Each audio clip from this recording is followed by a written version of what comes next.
Toilet paper व्यवहार केउंथिपाई हुए ताहा वास्तव में समस्ते जानते। यह एक साधारण जिनिस हेले जानते कि एमिति भी एक टॉयलेट पेपर अच्छी जार दाम एते अधिक जे ता मूल्य रे एक हेलिकॉप्टर किणी होई जिवो। भाबुथिबे एही टॉयलेट पेपर एमती कोन की? प्रकृत कथा होची एहा होची सुनार टॉयलेट पेपर। ऑस्ट्रेलिया रे एक कंपनी उक्त टॉयलेट पेपर को 22 कैरेट सुनार तैयारी करिछि। एही टॉयलेट पेपर रो गोटिए रोल रो मूल्य रे भारत रे एक छोट हेलिकॉप्टर किना जाई परिबो, कारण एहार मूल्य होची 10,75,45,750 टंका। यह सह एक शैंपेन बोतल मध्य मागणा रे दिया जाए। एही टॉयलेट पेपर बहु मुलायम और सॉफ्ट मध्य।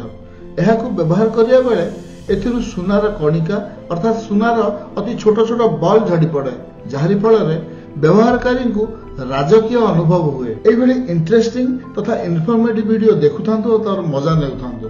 आउ वीडियो जदि भल लागि थाए वीडियो को लाइक और चैनल को सब्सक्राइब करिया को भूलंतु नाही।